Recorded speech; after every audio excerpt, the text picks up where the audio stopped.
सरस्वती शिक्षा समिति पाली, कक्षा 8वीं, विषय सामाजिक विज्ञान, अध्याय 5 न्यायपालिका। भैया बहनों, अपन ने अभी तक हमारे देश में अदालतों के द्वारा जो भी काम किया जा रहा है उसके कुछ बिंदु अपन ने अध्ययन किए थे। कानून के शासन को लागू करने के लिए हमारे पास एक देश में न्याय व्यवस्था है, ऐसा अपन ने पढ़ा था।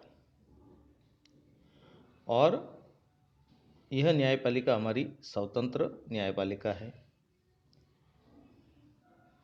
और पूरे देश के अंदर हमारी न्याय व्यवस्था के 3 रूप दे रखे हैं, जो जिला स्तर से लेकर उपखंड स्तर से लेकर राज्य स्तर और पूरे अखिल भारतीय स्तर तक की हमारी एक न्याय व्यवस्था की सीढ़ी है, जो अपन ने पढ़ा था। अधीनस्थ न्यायालय, जिला न्यायालय, उच्च न्यायालय और उच्चतम न्यायालय। अब अदालतें बहुत सारे फैसले सुनाती है और तय भी करती है। अलग अलग विवादों के निपटारे भी अदालत करती है। नागरिकों के और सरकार के बीच, राज्य और केंद्र के बीच जो भी विवाद होते हैं उनका हल करने का कार्य करती है। कहीं पर संविधान के द्वारा प्रदत्त मूल अधिकारों का हनन हो रहा है, उल्लंघन हो रहा है, तो समीक्षा भी करती है। इस प्रकार अपन ने ये पढ़ा था कि न्यायपालिका स्वतंत्र है और उसके अलग अलग स्तर है।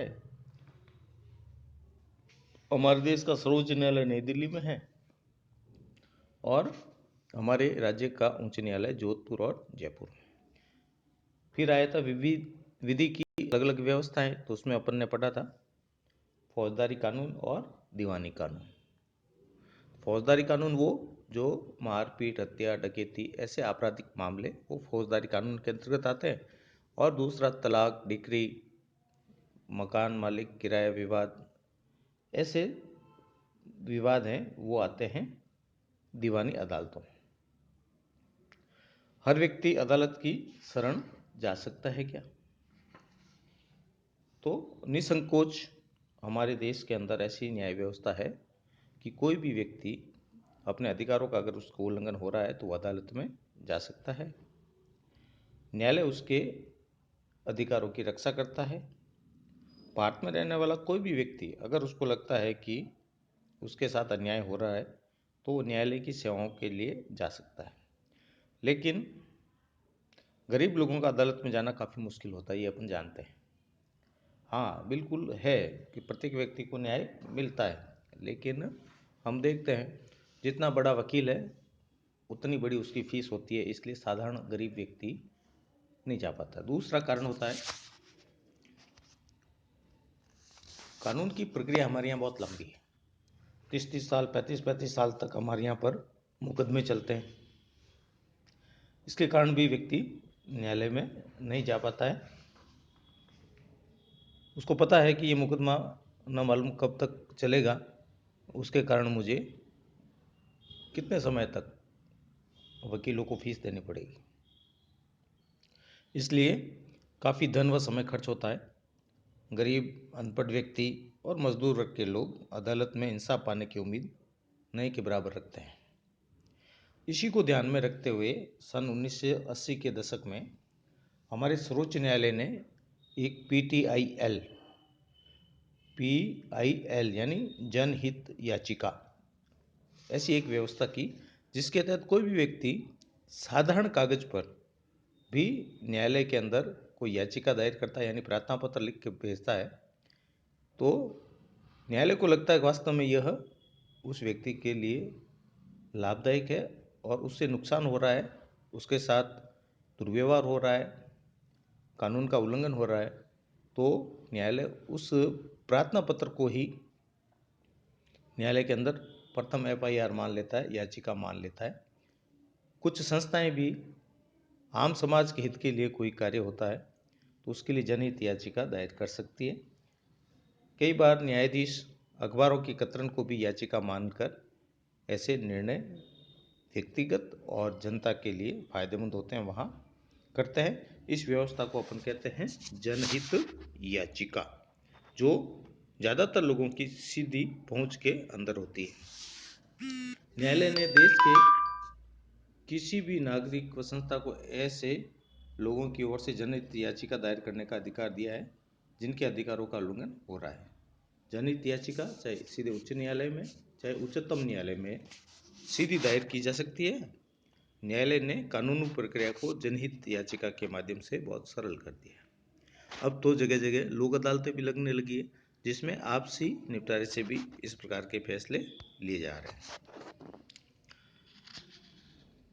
शिकायतकर्ता के अधिकारों का उल्लंघन है तो न्यायालय पत्र, टेलीग्राम आदि से भी शिकायत को जनहित याचिका मानकर कार्रवाई कर सकता है। जनहित याचिकाओं के द्वारा हमारे देश में बहुत सारे मामलों में लोगों को न्याय दिलाया है। जैसे बंधुआ मजदूर। बंधुआ मजदूर किसे कहते हैं? ऐसी मजदूर प्रणाली जिसमें व्यक्ति को कुछ धन दिया जाता है, फिर उसका इतना ब्याज लगता है कि उसके पूरे परिवार को उसी व्यक्ति के पास रहकर मजदूरी करनी होती है। इसको कहते हैं बंधुआ मजदूर। तो इस अमानवीय श्रम को मुक्त करवाने में, ऐसे ही बिहार में सजा पूरी होने के बाद भी कैदियों को रिहा नहीं किया गया था, तो उसके लिए भी जनहित याचिकाओं का इस्तेमाल किया गया। और वर्तमान में जो अपने स्कूलों के अंदर पोषाहार मिलता है, जिसे अपन मिड डे मील कहते हैं, यह भी जनहित याचिका के माध्यम से ही कोर्ट ने सरकारों को निर्देश दिए कि वो सरकारी विद्यालयों में जो बच्चे भोजन से वंचित हैं, उचित पोषाहार उनको नहीं मिलता है, इसलिए उनके लिए मिड डे मील यानी दोपहर के भोजन की व्यवस्था करें। इस प्रकार जनहित याचिकाओं के द्वारा विभिन्न जनता के लाभ के लिए कार्य होते हैं, उनका निर्णय अदालतें लेती हैं। जनहित याचिका के कुछ फैसले गरीबों के लिए नुकसानदायक भी होते हैं। जैसे कई लोग लगाते हैं साहब कि इस रेहड़ी मार्केट के कारण रास्ते अवरुद्ध होते हैं।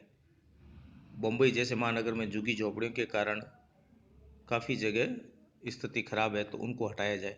तो कुछ अधिक कम लोगों के कारण अधिक लोगों का फायदा हो, तो वहाँ पर भी ऐसे निर्णय सरकार या न्यायालय लेता है। उसके कारण कुछ बार शहरों में ऐसी बस सी अव्यवस्थित झुग्गी झोपड़ियों को हटाने का भी फैसला करती है। तो न्याय मिलने में देरी के कारण हमारे यहाँ न्याय की हत्या भी कहा जाता है। लेकिन लोकतांत्रिक देश में न्याय प्रणाली एक महत्वपूर्ण भूमिका निभाती है। कार्यपालिका पर अंकुश भी न्यायपालिका के द्वारा ही लगाया जाता है और नागरिकों के अधिकारों की रक्षा भी न्यायालय के द्वारा की जाती है। अभ्यास कार्य करना, कॉपी में अपील करना क्या है? तो निचली अदालत यानी उपखंड स्तर पर जो अपने अधीनस्थ न्यायालय है या जिला न्यायालय, अगर ये कोई व्यक्ति के खिलाफ फैसला देता है तो वो व्यक्ति उस फैसले से संतुष्ट नहीं है, तो अपना प्रार्थना पत्र अपने वकील के माध्यम से उच्च न्यायालय में भेजता है कि भाई मुझे जो न्यायालय जिला न्यायालय से न्याय मिला है वो उचित नहीं है, आप इसकी पुनः समीक्षा करें। तो उच्च न्यायालय में ऐसे न्यायालय अपीलों यानी प्रार्थना पत्र पर जो सुनवाई होती है उसको अपन कहते हैं अपील करना। ऐसे ही मुआवजा क्या होता है? तो किसी नुकसान की भरपाई के लिए दी जाने वाली राशि को मुआवजा कहते हैं। जैसे कई बार अपन देखते हैं कि एक्सीडेंट में किसी व्यक्ति की मौत होती है, तो न्यायालय उस व्यक्ति के परिवार को मुआवजा प्रदान करवाता है। कई बार किसानों की फसल नष्ट हो जाती है तो सरकार उसको कुछ राशि देती है, तो उसको अपन कहते हैं मुआवजा। तो यह दोनों प्रश्न आप अपनी कॉपी में करेंगे और यह अध्याय जो अपना न्यायपालिका था वो आज पूर्ण हुआ है। धन्यवाद।